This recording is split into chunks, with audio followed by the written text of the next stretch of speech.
اعوذ باللہ من الشیطان الرجیم بسم اللہ الرحمن الرحیم قل من کان عدوا لجبریل فإنہ نزلہ علی قلبک بإذن اللہ مصدقا لما بین یدیہ وہدی وبشری للمؤمنین۔ یہودیوں نے ایک اور بہانہ بنایا کہ ہم آقا علیہ الصلوۃ والسلام پر ایمان کیوں نہیں لاتے۔ میں نے آپ کو بتایا تھا کہ 150 آیات قرآن مجید کی اسی سورۃ بقرہ کی جو ہم پڑھ رہے ہیں انہی یہودیوں کے کرتوتوں کے بارے میں ہی ہے، ٹھیک ہے۔ اور آج ہم تقریباً 96 آیات پڑھ چکے ہیں، 97 آیات کو شروع کر چکے ہیں، لیکن ان کے جو کرتوت ہے وہ 150 آیات تک جائیں گے، ٹھیک ہے۔ تو یہ اتنی بدبخت قوم ہے۔ ایک انہوں نے نیا ایک بہانہ گھڑا کہ ہم آقا علیہ الصلوۃ والسلام پر ایمان کیوں نہیں لاتے۔ ہوا یہ کہ یہودیوں کی ایک جماعت آقا علیہ الصلوۃ والسلام کی بارگاہ میں حاضر ہوئی۔ ان میں ایک عالم تھا یہودیوں کا، عبداللہ بن سوریہ۔ اس نے آ کے آقا علیہ الصلوۃ والسلام سے پوچھا، کہنے لگا یا رسول اللہ صلی اللہ علیہ وسلم، آپ پر کون سا فرشتہ وحی لاتا ہے؟ اللہ کا کلام، رب کا پیغام کون سا فرشتہ لاتا ہے؟ تو آقا علیہ الصلوۃ والسلام نے ارشاد فرمایا وہ جبریل ہے، وہ جبریل علیہ الصلوۃ والسلام ہے۔ کہہ رہے جی پھر ہم آپ پر ایمان نہیں لاتے، اگر میکائیل آتا تو پھر ہم ایمان لے آتے۔ من حرامی اجتا ڈھیر ہے، پنجابی کہاوت ہے کہ نہیں ہے، من حرامی اجتا ڈھیر۔ تو انہوں نے کہنے لگے جی بات یہ ہے کہ جبریل نے کیونکہ کئی بار ہم پر عذاب نازل کیا ہے، کئی بار اس نے ہماری قوم کو ہلاک کیا ہے، کئی بار اس نے جناب ہمیں تہ و بالا کر دیا ہے، فلہٰذا ہم تو نہیں مانتے، وہ تو ہمارا دشمن ہے۔ انہوں نے کہا وہ جبریل ہمارا دشمن ہے، ہاں اگر میکائیل یا اسرافیل یا عزرائیل کوئی بھی فرشتہ اور اگر لے آتا آپ پر وہی لاتا تو پھر ہم آپ پر ایمان لے آتے۔ تو اللہ تبارک و تعالیٰ نے ان کے بارے میں ارشاد فرمایا قل من کان عدوا لجبریل، اے محبوب آپ یہ فرما دیں من کان عدوا لجبریل، جو شخص بھی جبریل امین کا دشمن ہے، فإنہ نزلہ علی قلبک بإذن اللہ، فرمایا اس کی دشمنی کا فائدہ ہی کوئی نہیں ہے۔ وجہ یہ ہے کہ فإنہ نزلہ علی قلبک بإذن اللہ کہ جبریل نے تو جو کچھ بھی اتارا ہے اللہ تعالیٰ کے حکم سے آپ کے قلب اطہر پر اتارا ہے۔ جبریل نے جو قرآن نازل کیا ہے وہ تو آپ کے دل پر نازل کیا ہے، اور جبریل کا تو کام ہی یہی ہے کہ وہ تو اللہ کا سفیر ہے جو آپ تک پیغام پہنچا دیتا ہے، ٹھیک ہے۔ اس میں جبریل کا تو کوئی قصور نہیں ہے، جبریل کو جو حکم دیا جاتا ہے وہ تو صرف اور صرف وہی کام کرتا ہے۔ جبریل تو خادم الانبیاء ہے، جبریل خادم الانبیاء ہے، آدم علیہ السلام سے لے کر آقا علیہ الصلوۃ والسلام تک تمام نبیوں کی خدمت کرنے والا جبریل امین ہے۔ آقا علیہ السلام نے فرمایا خلق جبریل لخدمت النبی صلی اللہ علیہ وسلم، فرماتے ہیں کہ جبریل امین کو تو پیدا ہی آقا علیہ السلام کی خدمت کے لیے کیا گیا ہے، خدمت سب کی ہے، لیکن اسپیشلی جو پیدا کیا ہے وہ آقا علیہ الصلوۃ والسلام کی خدمت کے لیے پیدا کیا ہے، ٹھیک ہے۔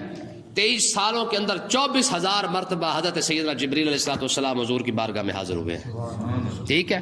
تو اللہ تبارک و تعالیٰ نے ارشاد فرمایا تم میرے محبوب کے یہ جو جبریل کی تم دشمنی لے کے کھڑے ہوئے ہو، آج ہمارے نعت خان میں جبریل امین کے ساتھ جو کچھ کرتے ہیں آپ کے سامنے ہی ہے، ٹھیک ہے۔ جتنی توہین کریں گے جبریل نہ چم تلیاں نو تو چل جناب جبریل کو سمجھتے کچھ نہیں ہے، حالانکہ جبریل کے بارے میں قرآن نے فرمایا نازل بہ الروح الامین، ٹھیک ہے۔ یہ تو روح الامین ہے، ٹھیک ہے نا، اور ذی قوت عند ذی العرش مکین، فرمایا یہ زبردست طاقت اور قوت والا فرشتہ ہے، یہ رسول الملائکہ ہے، یہ بیت المعمور کا امام ہے، ٹھیک ہے۔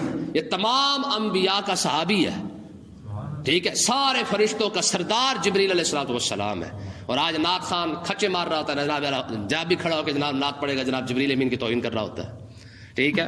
تو اللہ تبارک و تعالیٰ نے ارشاد فرمایا کہ جبریل نے یہ قرآن پاک میرے نبی کے دل مبارک پر نازل کیا ہے۔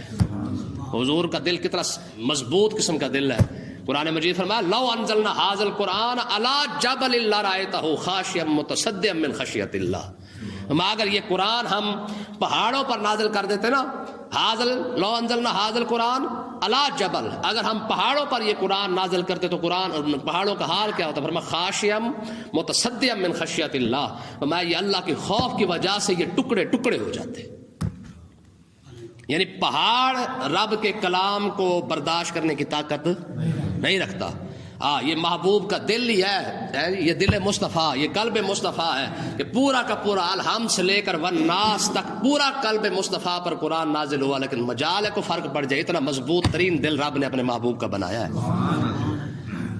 اسی آقا اسلام کے دل کے بارے میں قرآن نے فرمایا ما کذب الفؤاد ما رأى، فرمایا میرے محبوب کا تو دل اتنا مضبوط ہے کہ ما کذب الفؤاد ما رأى، اس نے اپنے رب کو اپنی آنکھوں سے دیکھا بھی ہے اور دل نے تصدیق بھی کیا کہ واقعی جو جلوہ نظر آ رہا ہے یہ واقعی میرے رب کا جلوہ ہے۔ افتمارونہ علی ما یری، فرمایا تم میرے محبوب کے ساتھ جھگڑتے ہو کہ اس نے کیا دیکھا ہے، وَلَقَدْ رَآهُ نَظْرَةً أُخْرَىٰ، فرمایا تم تو ایک بات پر جھگڑ رہے ہو، میرے محبوب نے دو مرتبہ اپنے رب کو دیکھا ہے، ٹھیک ہے، اور ایسا دیکھا ہے کہ آنکھیں دیکھ رہی ہے اور دل تصدیق کر رہا ہے کہ واقعی میرے سامنے میرا رب ہے۔ یہ حضور کا دل ہے، سمجھ آئی کہ نہیں آئی؟ تو اللہ تبارک و تعالی نے پورا کا پورا قرآن اپنے محبوب کے دل پر نازل کیا ہے، اور جبریل لے کے آیا، فرمایا مصدقا لما بین یدیہ، یہ وہ قرآن ہے جو پچھلی ساری کتابوں کی تصدیق کرتا ہے، وہدی وبشریٰ للمؤمنین، یہ قرآن ہدایت بھی ہے، یہ قرآن خوشخبری بھی ہے، للمؤمنین، کس کے لیے؟ مومنوں کے لیے ہے۔ قرآن مومنوں کے لیے خوشخبری بھی بن کے آیا ہے، قرآن مومن کے لیے ہدایت بھی بن کے آیا ہے۔ ہدایت اور خوشخبری یہ دونوں چیزیں اللہ تبارک و تعالی نے اسی قرآن کے اندر رکھی ہے۔ مطلب کیا ہے کہ جب تم قرآن کو سمجھنا شروع ہو جاؤ گے رب تمہیں ہدایت عطا فرما دے گا، جب ہدایت مل جائے گی اللہ تعالیٰ تمہیں جنت کی خوشخبری بھی ساتھ عطا فرما دے گا۔ تو اب جس کو ہدایت چاہیے وہ قرآن کی طرف آئے، ٹھیک ہے، اور قرآن پر صرف پڑھنے سے نہیں، قرآن پر عمل کرنے سے، ٹھیک ہے۔ آگے آ رہا ہے اس کے بارے میں، فرمایا من کان عدوا للہ وملائکتہ ورسلہ وجبریل ومیکال فإن اللہ عدو للکافرین، فرمایا جو شخص دشمنی کرے اللہ کے ساتھ، وملائکتہ اس کے ملائکہ فرشتوں کے ساتھ، ورسلہ اس کے رسولوں کے ساتھ، وجبریل اور جبریل کے ساتھ، ومیکال اور جناب میکائیل علیہ السلام کے ساتھ، فرمایا جو شخص ان ہستیوں کے ساتھ دشمنی کرے فإن اللہ عدو للکافرین، تو اللہ خود کافروں سے دشمنی رکھتا ہے۔ انہوں نے کیا دشمنی کرنی ہے، ٹھیک ہے، اس کا مطلب یہ ہے کہ نیک لوگوں کے ساتھ بغض رکھنا، دشمنی رکھنا، یہ رب کے ساتھ دشمنی رکھنے والی بات ہے۔ حدیث پاک میں من عاد لی ولیا فقد آذنت بالحرب، میں جو شخص میرے کسی نیک بندے کے ساتھ بغض رکھے نا رب خود اسے اعلان جنگ کر دیتا ہے۔ تو اس کا مطلب کیا ہے کہ نیک بندوں کے ساتھ، آج دیکھیں نا لوگ ایک کو اچھا سمجھ رہے ہوتے ہیں لیکن دوسرے نیک کو برا سمجھ رہے ہوتے ہیں، ہوتا ہے کہ نہیں ہوتا؟ یعنی جو ہماری سمجھ میں آ گیا وہ تو بابا بہت اچھا ہے، لیکن جو ہماری سمجھ میں نہیں آیا وہ ہمیں اچھا نہیں لگتا ہے، اور اس کے بارے میں پتہ نہیں کیا کچھ کہتے جاتے ہیں۔ تو وہی ضروری نہیں کہ جو تجھے اچھا نہیں لگ رہا وہ رب کو بھی اچھا نہ لگ رہا ہو، ایسا تو نہیں ہو سکتا ہے نا۔ تو بہرحال اس کا مطلب یہ ہے کہ نیک لوگوں کے ساتھ اپنی بنا کے رکھے، ان کا ادب کرے، ان کے ساتھ پیار محبت رکھے۔ ان کے ساتھ دشمنی یہ رب کے ساتھ دشمنی ہے، اور ان کے ساتھ دوستی رب کے ساتھ دوستی۔ آج جمعے کے اندر یہ بیان ہو رہا تھا نا کہ رب قیامت کے دن پوچھے گا، صحیح آپ بتا میرے دوستوں کے ساتھ دوستی کی تھی کہ نہیں کی تھی، میرے دشمنوں کے ساتھ تو نے دشمنی کی تھی کہ نہیں کی تھی؟ آگے اس نے کیا جواب دیا؟ ابھی اس نے دیا نہیں، اگلے جمعے انشاءاللہ ہوگا، ٹھیک ہے۔ تو آگے دیکھیں جی، تو اللہ تبارک و تعالیٰ نے ارشاد فرمایا کہ جو بندہ میرے نیک لوگوں کے ساتھ دشمنی رکھتا ہے اس نے کیا دشمنی کی ہے؟ فإن اللہ عدو للکافرین، رب خود کافروں کے ساتھ دشمنی رکھتا ہے۔ اس کا مطلب یہ نیک بندوں کے ساتھ دشمنی بندے کو کفر تک لے جاتی ہے۔ جبریل امین کی گستاخی کفر ہے، ٹھیک ہے، انبیاء کی گستاخی کفر ہے، نیک لوگوں کی گستاخی کفر نہ بھی بنے لیکن اس کی نحوست کی وجہ سے بندہ کافر ضرور ہو جاتا ہے کہیں نہ کہیں جا کے۔ آگے دیکھیں جی، وَلَقَدْ أَنزَلْنَا إِلَيْكَ آيَاتٍ بَيِّنَاتٍ، ہم نے تمہاری طرف روشن آیتیں نازل فرمائی ہیں، وَمَا يَكْفُرُ بِهَا إِلَّا الْفَاسِقُونَ، اور ان کا انکار کوئی بھی نہیں کرتا سوائے وہ شخص جو فاسق قسم کے لوگ ہیں۔ جی قرآن کے واضح ترین آیات ہونے کے باوجود، واضح حکم ہونے کے باوجود اب بھی کوئی شخص اگر نہ مانے پھر اس کے قسمت کا قصور ہے اور فاسق قسم کا بندہ ہے، وگرنہ ہم نے تو قرآن کھول کھول کے بیان کیا ہے، ہم نے قرآن کھول کھول کے بیان کیا ہے۔ اب آگے دیکھیں جی، اب کلما عاہدوا عہدا، جب تم عہد کرتے ہو، جب تم عہد کرتے ہو یعنی وعدہ کرتے ہو رب کے ساتھ، نابذہ فریق منہم، تم میں سے ایک گروہ جو ہے وہ رب کے ساتھ کیے ہوئے وعدے کو پھینک دیتا ہے، بل اکثرهم لا یؤمنون، اکثر تم میں سے ایسے ہیں جو ایمان لاتے ہی نہیں ہیں۔ کتنے وعدے یہودیوں نے رب کے ساتھ کیے، لیکن جیسے جیسے وعدے کرتے گئے اسی طریقے سے یہ پھرتے گئے، ٹھیک ہے، مجبوراً جو کچھ ان سے منوایا گیا، وگرنہ جب بھی ان کے ساتھ جو بھی وعدہ کیا اسی وعدے سے پھر گئے، جو وعدہ کیا اسی وعدے سے پھر گئے۔ آگے دیکھیں، وَلَمَّا جَاءَهُمْ رَسُولٌ مِّنْ عِندِ اللَّهِ مُصَدِّقٌ لِّمَا مَعَهُمْ، جب ان کے پاس میرا نبی آیا، میرا رسول آیا اللہ تعالیٰ کی طرف سے، مُصَدِّقٌ لِّمَا مَعَهُمْ، جو ان کی پچھلی کتابوں کی بھی تصدیق کرتا تھا۔ اب اس لفظوں کو ذرا غور سے سنیں، نَابَذَ فَرِيقٌ مِّنَ الَّذِينَ أُوتُوا الْكِتَابَ كِتَابَ اللَّهِ وَرَاءَ ظُهُورِهِمْ، میں ان میں سے ایک گروہ ایسا ہے جن کو رب نے کتاب عطا فرمائی ہے، انہوں نے اللہ کی کتاب کو اپنی پیٹھ پیچھے پھینک دیا ہے، اللہ کی کتاب کو اپنی پیٹھ کے پیچھے پھینک دیا ہے۔ کأنہم لا یعلمون، گویا کہ ایسے ہے جیسے یہ جانتے ہی نہیں ہے۔ اب پیٹھ پیچھے پھینکنے کا مطلب کیا ہے؟ رب کی کتاب کو کون پیٹھ پیچھے پھینکتا ہے؟ حضرت سفیان بن عیینہ رضی اللہ تعالیٰ عنہ فرماتے ہیں کہ یہودیوں نے تورات کو نا بڑے قیمتی غلافوں کے اندر سجا کے، بڑی قیمتی غلافوں کے اندر جناب لپیٹ کے، خوشبو لگا کے، عطر وغیرہ لگا کے اس کو رکھا ہوا تھا، لیکن جب کہا جاتا نا کہ بھائی اس پر عمل بھی تو کرو تو عمل سے پھر جاتے۔ ہاں باقی یہ ہے کہ انہوں نے بڑے قیمتی غلافوں کے ساتھ تورات کو سجو کے انہوں نے گھر کے اندر رکھا ہوا تھا۔ پر مولا ماں نے فرمایا ان کے پیٹھ کے پیچھے پھرنے کا مطلب یہ ہے کہ قرآن کو انہوں نے تورات کو سجا تو لیا، خوشبوئیں بھی لگائی، اچھے کپڑے بھی دیے، اچھے غلاف بھی پہنایا، لیکن اس پر عمل نہیں کیا۔ اور آج یہی کام تو ہمارے قوم نے کیا۔ حال تو کتنا قیمتی قرآن بنا رہے ہیں، کتنا قیمتی ورقہ لگ رہا ہے، خوبصورت سے خوبصورت جناب وہ کیا ہوتی ہے، رحل ہے جی، رحل کہتے ہیں، ٹھیک ہے جی، وہ بنا رہے ہیں کس طریقے سے جناب والا بڑی چمک دھمک کے ساتھ 7 رنگوں والا قرآن آ رہا ہے، 8 رنگوں والا قرآن آ رہا ہے۔ بن رہے کہ نہیں بن رہے؟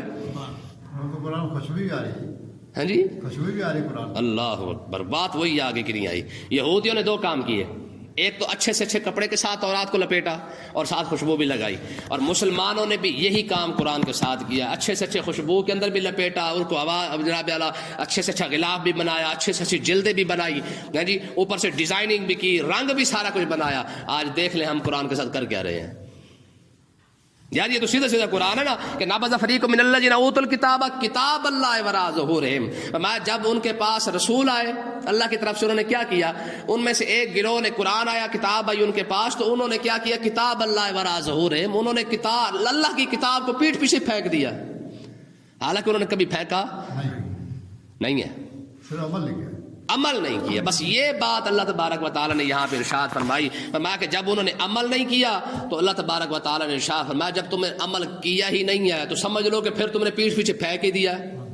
پھر آگے دیکھیں جو لفظ ہے نا، فرمایا کأنہم لا یعلمون، گویا کہ وہ جانتے ہی نہیں ہے۔ اس کا مطلب یہ ہے کہ بندہ خالی پڑھ لے اور بندہ اس پر عمل نہ کرے تو ایسے ہو جاتا ہے جیسے جاہل ہوتا ہے۔ قرآن ان کو بھی کہہ رہا ہے، اس کا مطلب گویا ایسے تھے جیسے وہ جاہل ہے، حالانکہ وہ عالم تھے تورات کے، اس کے باوجود بھی اللہ تبارک و تعالیٰ نے فرمایا وہ ایسے ہو گئے جیسے جاہل ہے۔ آج بھی اگر بندہ قرآن پڑھ لے، اس کو سمجھے ہی نہ، اس کے جناب مطلب کو نہ سمجھے، مفاہیم کو نہ سمجھے، اس کے معنی کو نہ سمجھے، تو ظاہر ہے پھر یہ عالم کیسے ہو سکتا ہے؟ پھر جیسے وہ جاہل ہے جیسے یہ بھی جاہل ہے۔ تو آج دیکھ لیں ساری کی ساری قوم صرف اس بات پہ لگی ہوئی ہے کہ جناب قرآن اتنا پڑھ لو اتنا ثواب ہے، اتنا پڑھ لو اتنا ثواب ہے۔ سمجھنے کے لیے کوئی بندہ تیار ہے؟ ٹائم ہی نہیں کسی کے پاس، ٹھیک ہے۔ تو مقصد کہنے کا یہ ہے کہ بھائی یہ قرآن تلاوت کے لیے نازل ہوا ہی نہیں ہے۔ علامہ اقبال رحمۃ اللہ علیہ آپ فرماتے تھے کہ میں نا ابھی ایف اے کر رہا تھا، 12ویں پڑھ رہا تھا، مجھے میرے ابے نے کہا، میں قرآن پڑھتا تھا بڑے زور شور سے، ابے نے کہا اقبال قرآن پڑھا کر۔ میں نے کہا کمال کی بات ہے، میں 10 سپارے پڑھ چھوڑتا ہوں، ابا کہتا قرآن پڑھا کر۔ کہتے مجھے نا یہ بات سمجھ نہ آئی، کہتے کچھ عرصہ پھر گزر گیا، میں پھر قرآن کی تلاوت کر رہا تھا تو والد صاحب قریب سے گزرے، انہوں نے کہا اقبال قرآن پڑھا کر۔ میں نے کہا جی پڑھ تو رہا ہوں، میں 10 سپارے پڑھ جاتا ہوں، 20 سپارے پڑھ جاتا ہوں میں تو۔ کہتے جی مجھے پھر بھی سمجھ نہ آئی۔ علامہ فرماتے میں نے ایک بار پوچھ ہی لیا، میں نے کہا ابا جان میں آپ کے سامنے 5-10 سپارے روز پڑھ لیتا ہوں اور آپ کہتے ہیں کہ جناب اقبال قرآن پڑھا کر، اس کا مطلب کیا ہے؟ اب سنیں ذرا، سادے لوگ تھے لیکن باتیں کہاں تک کر جاتے تھے۔ بابا کہنے لگا اقبال قرآن ایسے پڑھا کر جیسے تجھ پر نازل ہوا ہے، جیسے مطلب کیا ہے کہ تیرے لیے نازل ہوا اور کسی کے لیے ہوا ہی نہیں ہے. یعنی تو اس کو اس طریقے سے سمجھ کے اس کے اندر لکھا ہوا کیا ہے اس پر عمل کرے گا تو تجھے سمجھ آئے گی نا. یوں سمجھ کسی اور کے لیے نہیں نازل ہوا, یہ صرف تیرے اوپر نازل ہوا ہے, تجھ پر نازل ہوا ہے اور تیری خاطر ہی نازل ہوا ہے. کہتے پھر جا کے مجھے سمجھ آئی کہ یار اس کا مطلب یہ ہے کہ صرف خالی الحمد سے لے کر والناس تک پڑھ لینے سے اتنا فائدہ نہیں ہے جتنا اس کو سمجھنے کا فائدہ ہے. لیکن جی اب ہمیں سمجھ آ رہا ہے نا کہ قرآن کے اندر کیا لکھا ہوا ہے, کہ ماشاءاللہ ایک سپارہ ہمارا ختم ہونے پہ آ گیا, مکمل ہونے پہ آ گیا ہے. اب سمجھ آئی نا کہ پہلے سپارے کے اندر ہے کیا کچھ. اور ہماری قوم ہے جی جب دلہن جانے لگتی ہے سر کے اوپر قرآن لگتے تھے, باقی سارا کام جناب والا ہندو والا ہو رہا ہے. جتنا گستاخی ہے, جتنا کفر, جتنا جناب والا وہ بے حرمتی, بے حیائی, بے شرمی کر سکتے ہیں وہ ساری کی ساری کر لیں گے, آخر میں دلہن کے اوپر قرآن کر لیتے ہیں. مجھے بتائیں اس سے بڑی قرآن کی گستاخی اور کیا ہوگی, اس سے بڑا قرآن کا اور مذاق کیا ہوگا. یار ٹوٹل رسمیں ہماری دیکھ لیں, ساری کی ساری وہی ہے جو ہو ہندو کرتے آ رہے ہیں, ڈرامے دیکھ کے, فلمیں دیکھ کے, ہم سب کچھ وہی کرتے ہیں. اس کے باوجود جب آخر میں آ کے جناب دلہن جانے لگتی ہے اس کے سر کے اوپر قرآن کر لیتے ہیں. اس سے بڑا قرآن کے سر کو مذاق ہو سکتا ہے. اور دوسری بات کہ بندہ جتنا مرضی قرآن کو پڑھتا رہے, اگر اس کے پلے عمل ہی نہیں ہے تو پھر کیا کرے گا. ہماری علاقے کے اندر نا ایک مائی صاحبہ ہے, ماشاءاللہ کو 60-70 سال کی عمر ہے ان کی, 5-10 سپارے منزل ڈیلی پڑھ جاتی ہے. اب بھی ہے 10 سپارے منزل پڑھنا اس کے لیے کوئی اتنا مسئلہ نہیں ہے. لیکن ماشاءاللہ جہاں رہی ہے 2 گھروں کو کبھی زندہ رہنے نہیں دیا. ٹھیک ہے نا جی, حج بھی کیا ہے, عمرے بھی کیے ہیں, قرآن بھی جناب والا ڈیلی کا پڑھنا ہے. لیکن سوال ہی پیدا نہیں ہوتا کہ جناب والا کسی کو چین سے جینے دے. جہاں رہے گی جناب 2 گھروں کو لڑا کے اس نے سکھ کا سانس لیا ہے, اپنے گھروں کا, اپنے بچوں کو نہیں چھوڑا اس نے. تو مجھے بتائیں قرآن پڑھنے کا فائدہ کیا ہوا. ٹھیک ہے, تو اس لیے نا یہ یاد رکھیں بھائی, اس کو سمجھنے کی کوشش کریں. قرآن سمجھنے کے لیے آیا ہے, قرآن صرف خالی تلاوت کے لیے. یہ میں نہیں کہتا کہ قرآن پڑھنے کا ثواب کوئی نہیں ہے, ٹھیک ہے نا جی, قرآن پڑھنے کا ثواب ہے, ثواب تو ہے نا. آقا علیہ السلام نے فرمایا الف لام میم, حضور نے فرمایا یہ تینوں ایک لفظ نہیں ہے, بلکہ تم الف پڑھو اللہ تعالیٰ 10 نیکی عطا فرمائے گا, 10 گناہ مٹا دے گا, 10 درجے بڑھا دے گا. لام پڑھو گے پھر 10 نیکی عطا فرما دے گا, 10 نیکی عطا فرما دے گا, 10 گناہ مٹا دے گا, 10 درجے بڑھا دے گا. سب کچھ ٹھیک ہے, لیکن یہ اصل مقصد نہیں ہے. اصل مقصد نہیں ہے. اصل مقصد ہے قرآن کو سمجھنا کہ اس کے اندر لکھا کیا ہے. ہمارے رب نے جو پیغام بھیجا ہے ہماری طرف, اس کے اندر کیا لکھا ہوا ہے. یہ سمجھو یہ خط ہے رب کا, یہ رب کا خط ہے. اور اس کو سمجھنے کی کوشش کرو کہ اب کوئی بندہ کسی کے پاس خط بھیجے اور وہ اس کو جناب اوپر سے دیکھتا رہے, ماشاءاللہ بھی بہت خوبصورت پیکنگ ہے جی, ڈاک خانہ ابھی لے کے آ رہا ہے یا ڈاکیا دے کے جا رہا ہے. اب بھی اندر سے پڑھے ہی نہ بندہ اس کو, اور اس کے اندر جو لکھا ہوا ہے اس کو سمجھے ہی نہ, تو مجھے بتائے خط بھیجنے کا, تو بھیجنے والے نے تو بھیج دیا ہے, پھر ہمارا پڑھنے کا فائدہ ہی کیا ہوا جب ہم نے اس پہ پڑھی ہوئی تحریر پر عمل ہی نہیں کرنا.